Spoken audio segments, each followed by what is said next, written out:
untuk faktor fundamental yang paling berpengaruh untuk pergerakan harga, kira-kira apa sih yang diperhatiin bisa kadang yang bisa gerakin harga?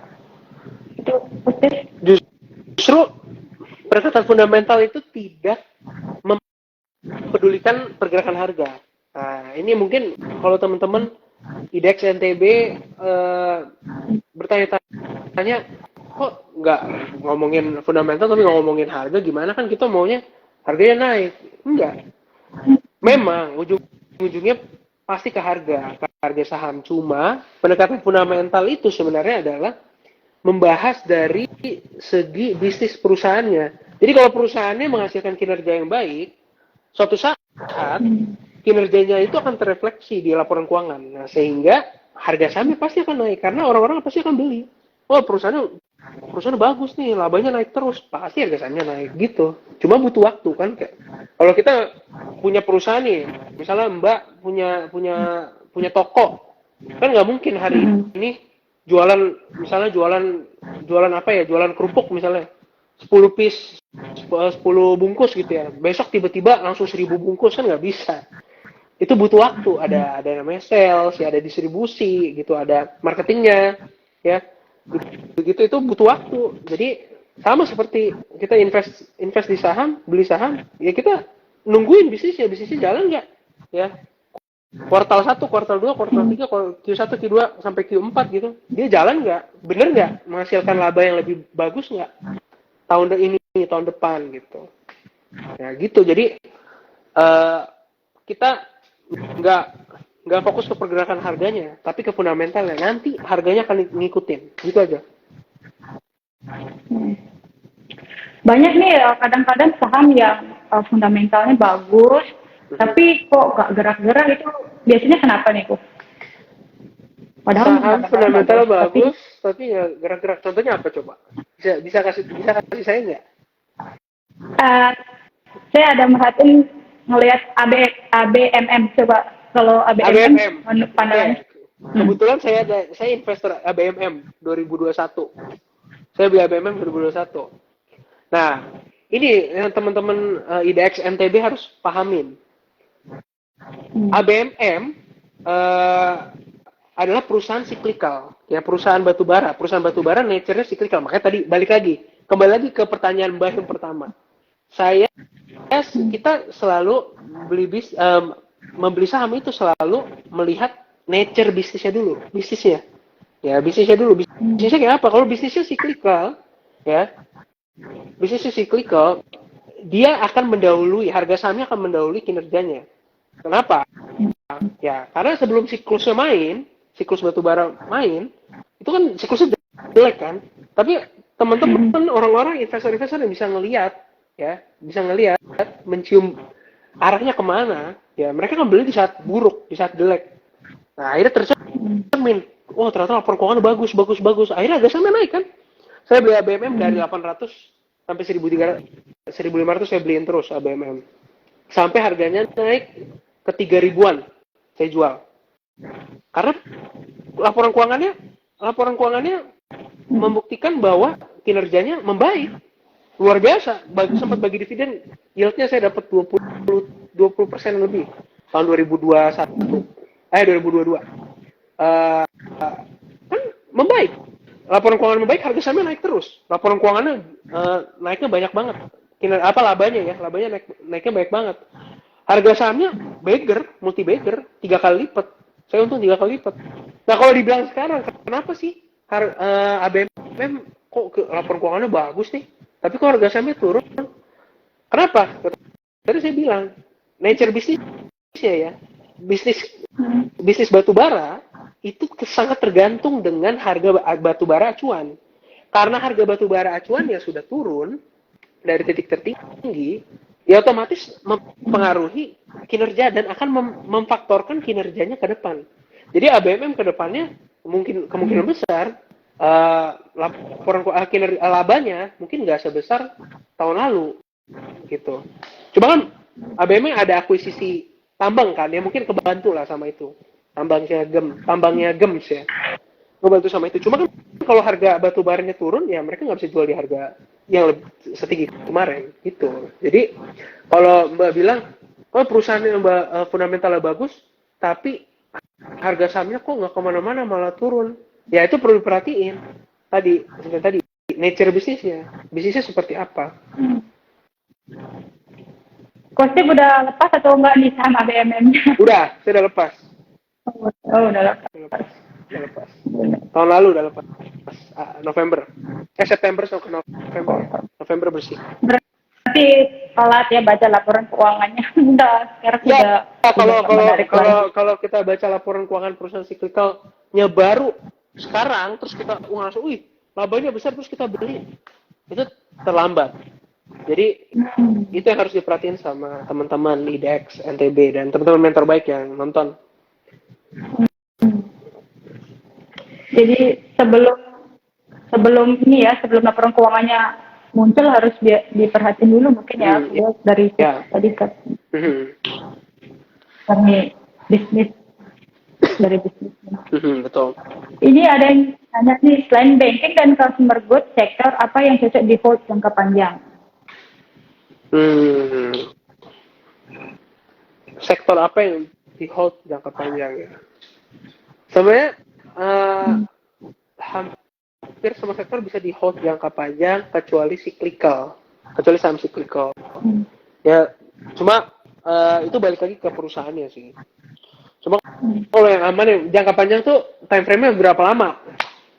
Berapa lama itu tergantung. Kan orang beda-beda jangka panjangnya. Saya kuat tunggu setahun, 2 tahun, 3 tahun. Tapi teman-teman belum tentu bisa. Jadi disesuaikan aja lah sama risk profile. Ada yang nanya nih, alasan kok lepas saham ABMM apa sih? Oke, kenapa saya lepas ABMM saat itu? Yang pertama karena saya udah profit cukup besar. Yang kedua adalah saya menemukan peluang di tempat lain yang lebih menarik, gitu. Jadi kita tuh kalau investasi saham nggak seperti invest di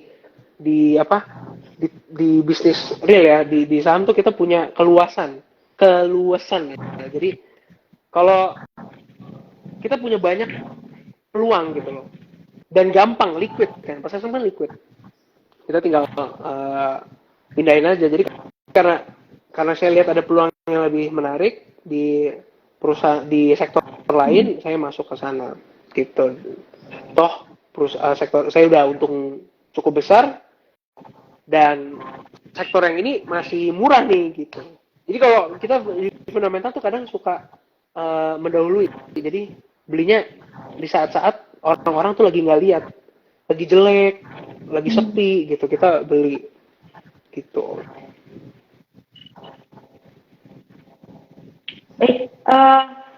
Untuk holdnya itu kosip biasanya berapa lama sih kalau hold saham? Beda-beda sih. Selama fundamentalnya sama tesis saya sama fundamental belum berubah, saya pasti tetap hold. Tapi kalau sudah berubah ya saya lepas gitu aja. Kayak kemarin ABMM itu salah satunya adalah saya ngelihat harga batu bara tuh ketinggian. Jadi saya ngerasa ini udah nggak enak, udah nggak nyaman gitu. Makanya kenapa one day pasti fundamentalnya berubah karena harga underlying-nya, harga batu baranya berubah. Dan ternyata benar kan, harga batu baranya jatuh dari 400 sampai ke 130 ya udah beda, gamenya udah beda. Gitu. Jadi karena saya udah ngeliat udah ketinggian nih gitu. Lalu saya jual. Gitu. Jadi tergantung fundamentalnya. Untuk saham, tergantung fundamental.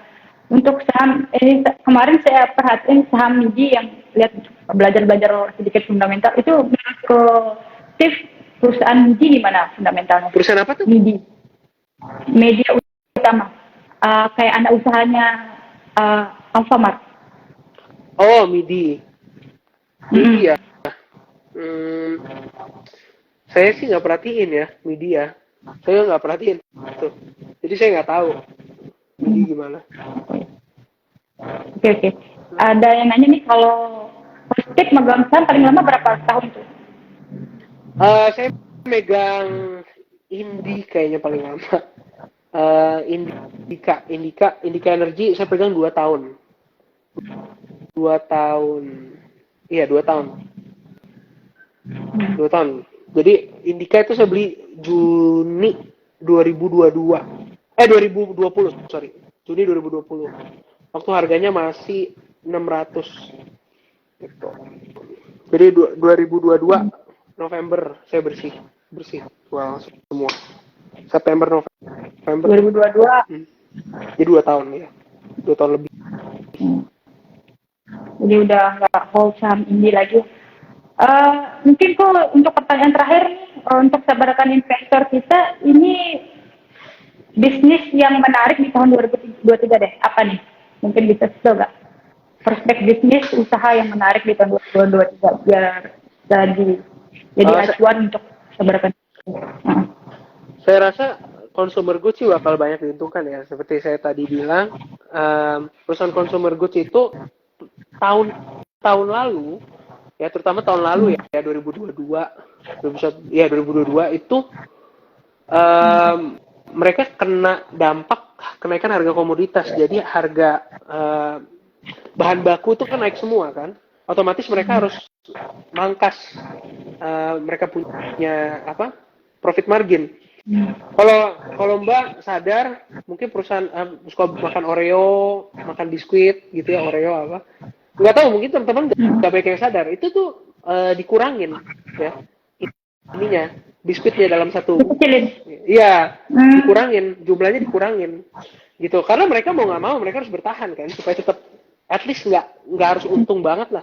At least nggak rugi gitu. Atau kalau rugi sedikit. Gitu. Jadi mereka tuh survive setengah mati tahun lalu karena kenaikan harga komoditas gila-gilaan. Nah, setelah ini harga komoditas melandai, mereka harga mereka kan naik kan di Alfamart, di Indomaret, semua harga mereka jual Oreo, jual biskuit segala macam, harganya udah naik nih. Tapi mungkin nggak, menurut Mbak mungkin nggak harganya turun lagi? Nggak mungkin, pasti harganya tuh nggak akan turun ya. Nggak ada tuh harganya biskuit harganya tahun ini 6.000, besok turun jadi 4.000 karena harga komoditas turun. Enggak. Jadi mereka kalau udah naik biasanya nggak turun lagi harganya gitu. Jadi kalau bahan bakunya turun, harga mereka nggak turun, otomatis apa? Untungnya makin gede kan? Untung makin gede. Jadi consumer goods itu diuntungkan. Kita sudah bahas. Oh, jadi gitu ya? Ya, kita udah bahas semuanya. Gitu cara ngeliat. Ya. Kayak gitu cara menganalisis perusahaan ya? Betul, itu caranya. Cara nganalisa perusahaan kayak gitu. Kita udah lihat Ultra Jaya kemarin naik berapa banyak tuh? 20% lebih.